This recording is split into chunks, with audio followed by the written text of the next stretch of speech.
Current league leaders Arsenal face Crystal Palace at the Emirates, hoping to further cement their title credentials in what promises to be an intriguing clash.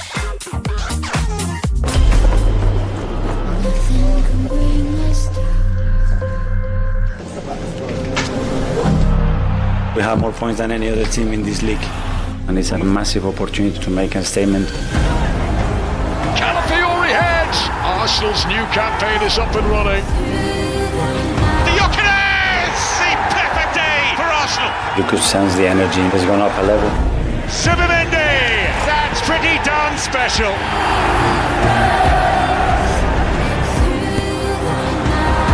And it's in! Martinelli! Arsenal pull it out of the flames! And by Gabriel! They're making late goals look routine! And just look at the players' faces and they want much more. Trossard with the final touch. The Gunners do it from a corner yet again. Nothing can bring us down. We want to achieve that next level.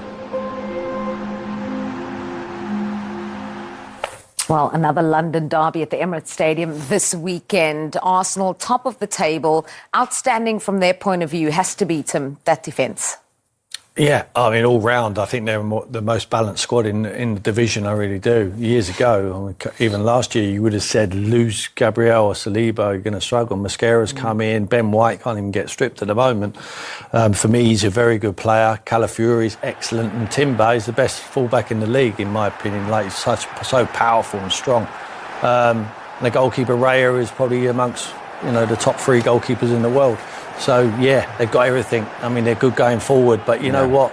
If they don't score goals and play free-flowing football and open teams up time and time again, score loads of goals, they make sure they don't concede. So it always gives you a chance to win the football match. I think, if I become a manager one day, I think, when you've got players like this who, I mean, they celebrate blocks. Yeah. They celebrate tackles. And I think when you take pride in defending, for a manager, it must be a dream, honestly, because at the top end of the pitch, players like myself, you score goals and you celebrate. It's the hardest thing to do in the game, but the best thing. At the same, you got 2 centre backs, Saliba, Gabriel, all these, Timber, all these players that they take so much pride in defending and keeping clean sheets. It's so important. Yeah. Him out. He's from the academy as well. Yeah. I mean, for an academy player to get in amongst that group, it's an incredible achievement. Yeah, Lewis Kelly did feature in the Champions League, but Calafiori has been playing there, and you wonder why, and then you see what Calafiori brings to the side. They bring goals as well, do the defenders. Set pieces, yeah. Pieces, yeah. People criticise them for scoring too many set pieces, or I don't understand it. It's not illegal, you know that. Yeah. It's not illegal to score goals from set pieces, or from long throws, or from long balls forward. Come back in the game. Do it by any means. Tottenham used... Sorry, Arsenal. What did I say, Tottenham? You did. Hey, done on purpose. Come on, Tim. Arsenal used to get criticised because they couldn't have the fight. Sometimes when Wenger was there, they used to have very technical players, and they used to tiki-taka, and it used to be excellent, fantastic. But they used to score magnificent goals to win games. Now they can play poorly, and they can just have one long throw.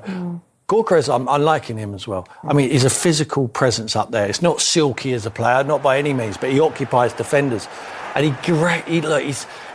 for me, is a nuisance. I would hate to play against him. Yeah, you would. He's a nuisance because I'm not sure at times he knows what he's doing. And I have his biggest compliment, but he gets a ricochet the wrong side of you. He's powerful. He's like a ball. He just pulls you around.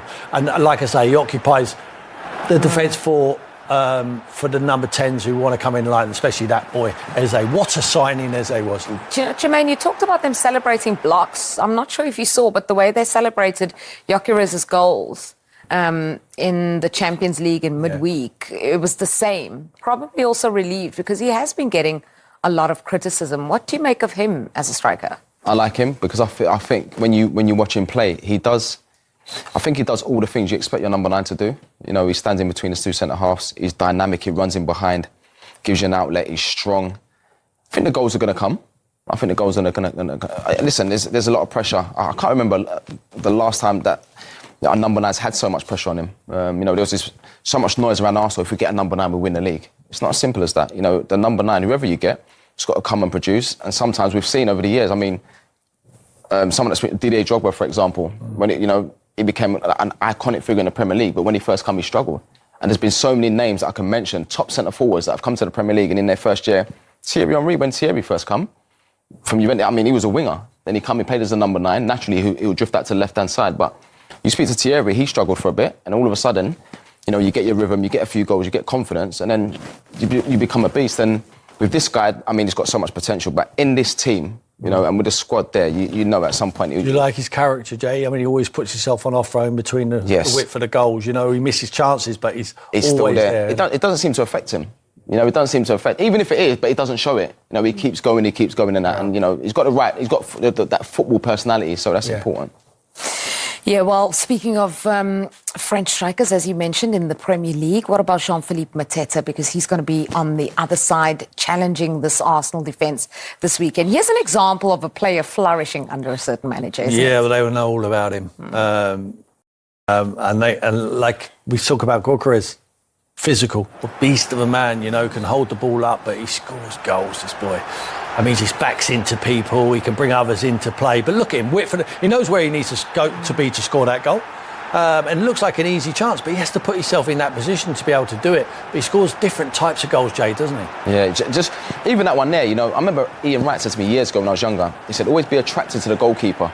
The ball goes wide, he's always in the right spot. He just seems confident at the minute, and I love that he tucks his shirt in. I think he's the only player that does it these days. But but there, I mean, he could have scored 4 in that game. I was just going to say, that's probably, he scored a hat-trick, but he's probably disappointed with that. He's chance in that, but I mean, he must be a nightmare to play against. You know, defenders would hate to play against him.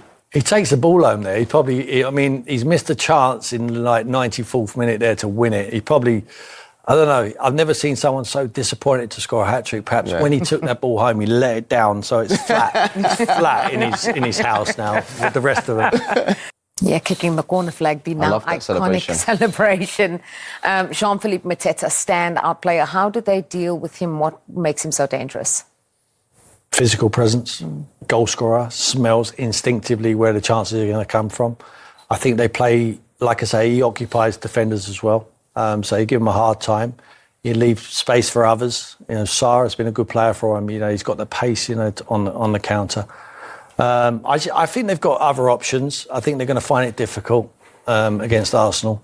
But, like, they keep proving me wrong, Palace. I always think the wheels are coming off. They haven't had a good run of it recently. You know, it's been a couple of games. But even me saying, you know, a couple of games for Crystal Palace, that's normal in other years, not this time. This Glasgow side is a good side, well organised. I mean, they won a trophy last year. I mean, they do well to keep hold of the manager and an awful lot of their players. They're attracting interest from all over the Premier League, and that says everything. And no more so than that big man up front. Yeah, as you mentioned, Crystal Palace, just in terms of their own standards right now, because of this team under Oliver Glasgow, they are so impressive. They're impressive. I think they're organised and hard to play against. They've got a way of playing and they stick to it. You know, that stadium was always rocking. You know, it's a hard place to go in that. But I think when you've got a team that's got a way of playing and at the top end of the pitch you've got a goal scorer, you know, and you play for that person, you know, let's feed him and give him chances, because if we give him chances, he'll score goals. And Mateta, the confidence that he's playing with, and that's sort of like that presence and how dynamic he is, and not only that, you know, he always seems to be in the right place at the right time. And I don't think you can teach that. So, yeah, they're definitely a good team. Interesting now with Oliver Glasnow's contract situation. I think we're keeping a close eye on that because his stock has risen incredibly and he has not yet put pen to paper. Do you have a feeling he's waiting to see what happens with transfers? Possibly. I mean, I think he's the main reason why Mark Gay never left in the summer. Now, whether they're going to be able to keep Mark Gay, I very much doubt, because he can leave in the summer on a free transfer, but you might as well take whatever the fee's going to be, 30, 40 million in January for him, depending on where Palace are in the league, obviously. Yeah, I mean, the likes of Wharton, Muniz, I think is a top draw player as well. He's developing talent, and there's a lot of interest coming from bigger clubs, but also his stock is very high at the moment. And I always say to managers, you need to strike while the iron's hot. And at the moment, I don't think his and Areola at Bournemouth stock can get any higher. And if the big giant clubs come for you, you have to go. Speaking of Bournemouth then. Well, let's cross live now to Ellen Road to speak to Alan Smith. But Alan, I've got to start with your former club, Arsenal, and their new number 9. He got 2 goals in midweek against Atletico Madrid. Do you think Gyökeres, a bit of relief there? I think so, mate. Yeah, definitely. And you saw the reaction of his teammates. They were all delighted for him. Any successful team, Roman, needs the centre-forward firing. We know that, and I think everybody involved in the club wants him to do well.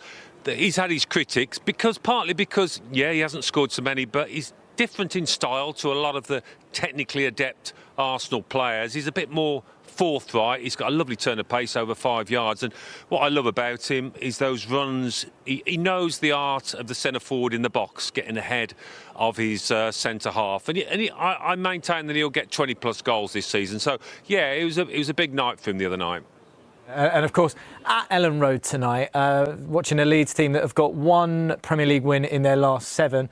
I mean, can they do it? Can they stay up? I think they can. I mean, what Daniel Farke will be encouraged by is the fact that for all but one game, and that was the Arsenal away game, they've been competitive. They've been in matches. A bit unlucky not to beat Bournemouth the other week. So as long as you're giving yourself a chance, that you're going to have hope there, and they should certainly have hope tonight against this stuttering West Ham team.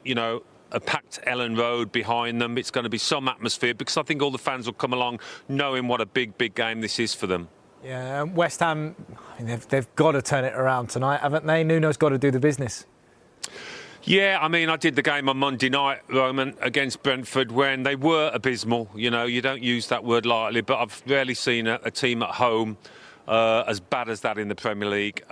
So the thing is with them, they haven't got legs, they haven't got energy and pace, whereas Leeds have. So will they get overrun tonight by the home team? And Nuno, he looks back at his bench, hasn't got too many options, hasn't got too many at all. Kilman and Todibo were really poor the other night against Brentford, but it looks like they've got to play again with Mavropanos injured. So he can't swap it about too much. He's just got to urge his players to give a lot more than they have been.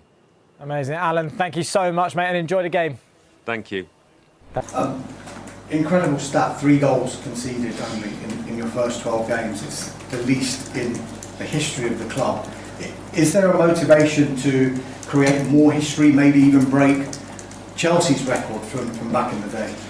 Yeah, we want that this kind of records that we are getting a lot at the end brings the silverware and the trophies that we want. But obviously the more we can produce, I think the closer we're going to be to achieve what we want to do.